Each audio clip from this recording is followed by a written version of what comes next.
Welcome to EFTM, and today, a long overdue look at the Rodecaster Pro II.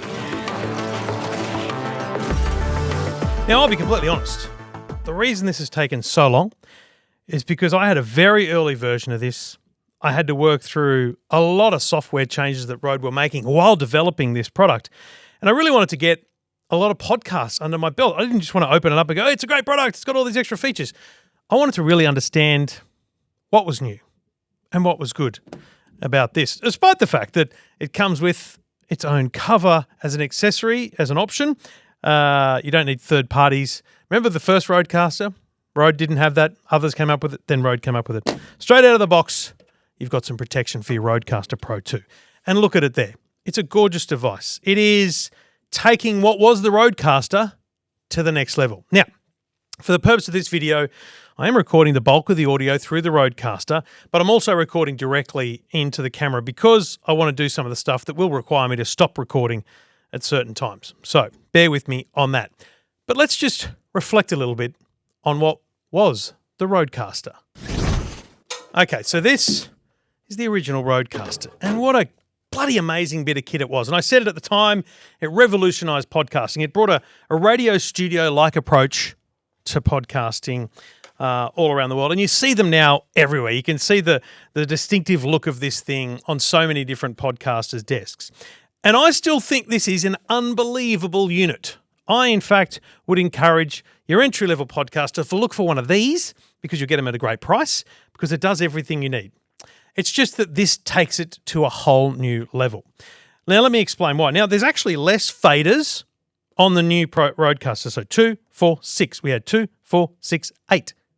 And that's because these faders are fully assignable. Now, the reason I've left this cable dangling here is because there's two disappointing things I have to tell you about the Rodecaster Pro II. There's no TRRS phone input. Now, for a lot of people, they couldn't care less. But I do a talkback podcast, and I found the best solution was hardwiring my phone into the TRRS and having that full control there of doing talkback. It was fantastic. Plus, there was this front headphone jack, which also I think was heavily utilized by people just wanting to get a quick access to that headphone jack. Those are gone. There's no front headphone jack here anymore. There's no TRRS input because you're relying entirely on the Bluetooth fader here. And I've gotten used to it. I have gotten used to it, but that's the thing. If I'd have recorded this after my first podcast, I would have been extremely negative about the Rodecaster Pro II. The Bluetooth input works fine. I just like the tangible nature of the TRRS. I think there's possibly a quality improvement there, but the compromise stands, and I will take the Rodecaster Pro II for its multi-show capabilities and its effects, hands down. That's the number one reason. Now, this is a $1,100 product. I found it much cheaper, but around $1,100 is the price you should expect to pay. Different specials occur. The number one thing about these faders are fully customizable. So you'll see here on my main show, the EFTM podcast, I have, can't turn myself down, I have my soundboards, okay? So they're there, so we can EFTM. ID the show. EFTM. So that's good. I've got those. Then I've got this, which is my chat feedback with the computer. So USB 1, there's two USBs now. USB 1 into the computer and out of the computer. It's called Chat is the way to set it up on your computer. So when you're doing Skype and Zoom, that's where that comes through. Then I've got a blank and another blank over here, and in between is my Bluetooth. So that's where my phone goes, and then I've got my single fader. And that's exactly how I want my setup. And it means that I can kind of very easily find and see what I'm, without looking, I can just reach over because I have it side panel to me. When I'm recording, I can just reach over and bring up the caller. Very easy to do. So I love the customizable nature of that. Now, I'm going to stop recording here and rely on the microphone here on the camera because I want to show you the multi-show capabilities. There's another thing I'm not a fan of. I just like pressing record to stop, but now I've got to push and hold to stop because pressing once pauses.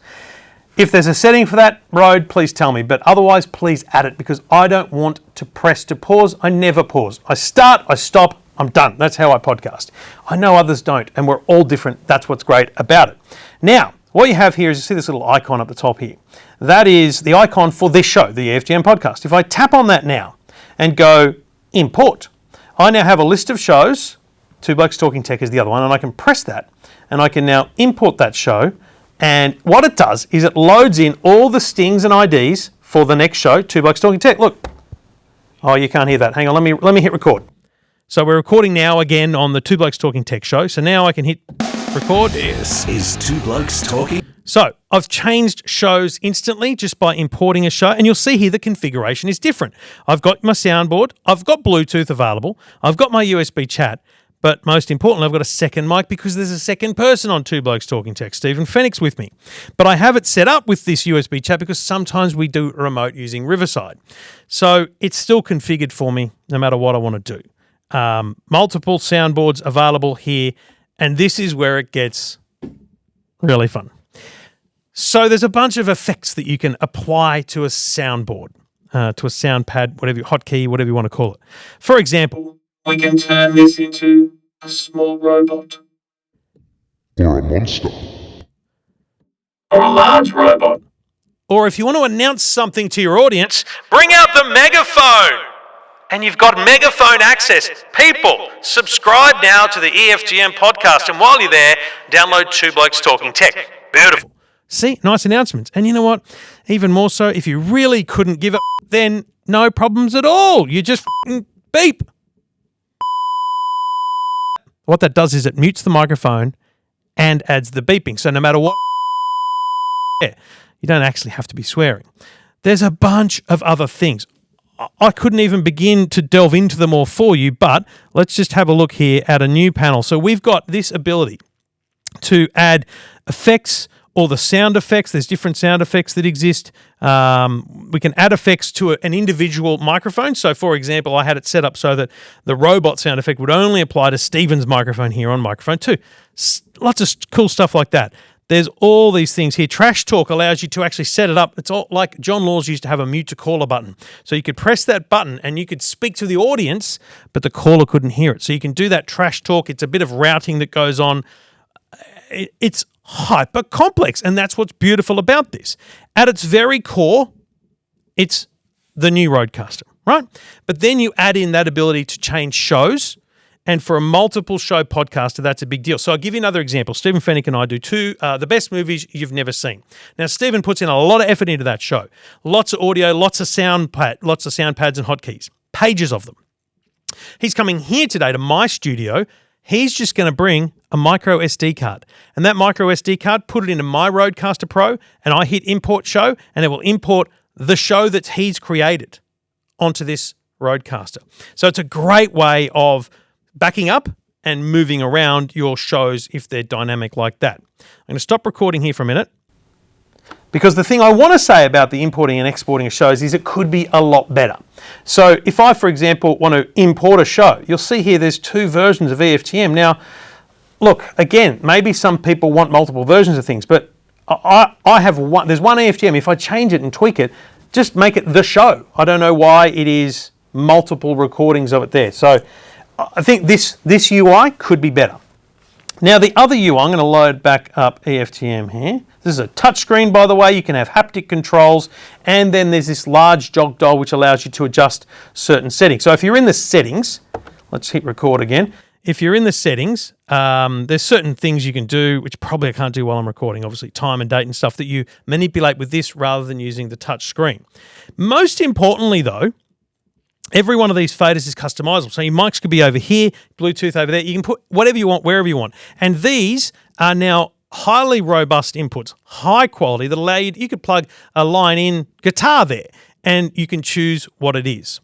Now, let me show you that here. So you can see here, I can now customize this. I can say what sort of mic it is, and you'll see here there's a huge range of mics, including the Shure SM7B, which I use primarily for my podcast. But look, you can have a line in or an instrument. You can adjust the gain, and this is where all that depths of Rode IP from the Aphex processing through to all the other things like Revolution preamps and all that stuff occurs in here. So you can have very intricate tweaks to each fader. All the stuff, like all of this stuff, is hugely customizable. massively customizable. For the average podcaster, though, you just want it to turn on or turn off. But for people that are doing music production, editing, and different things, this is so much more powerful than the old version, and that's why you pay the extra. If you're doing a single show, a single podcast, stick with the old one.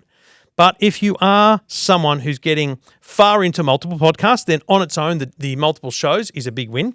But if you're someone that does a lot of audio mixing and processing and music processing, stuff like that, that's where you get the benefits of these things. It's a fully digital, high quality. So there's no noise on any of the componentry, to the point where you can have a Shure SM7B plugged in, which is a very not non-sensitive. It feels like you've got to really address a Shure mic like this. But what you can do is you can increase the gain. And so let's do that now here, and you'll see it on just the pod mic. If I just address the gain here a little bit, you'll see from standing back now, I'm getting a much better sound. I don't need to come super close because I've addressed the gain. I've realized that this person sits a bit back from the mic, so I'm going to increase the gain. No problems at all.